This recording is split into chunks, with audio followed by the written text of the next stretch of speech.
కూర్చోమ్మా. ఏంటి ఇదంతా టెన్షనే? ఏం కంగారు పడకు, నేను ఎక్కడ మొదటిసారి నిజుడు ఎలా ఉన్నాను.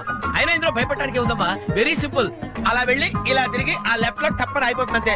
నీకు మరీ భయం వేసిందనుకో నా చేయి పట్టుకో అంతే, వేసుకో వేసుకో. అస్సలు భయం లేదు. వాడు చూడు, ఇది కదే లోపే చచ్చిపెట్టేట్టున్నాడు. అందరూ మీలా ధైర్యంగా ఉండలేరు కదా అంకుల్. అలాంటప్పుడు రాకూడదు. గుట్టు లేని ఆడోళ్ళన్నా గట్స్ లేని మగోళ్ళన్నా నాకు ఎలర్జీ తెలుసా. కమాన్ సరిగ్గా కూర్చో.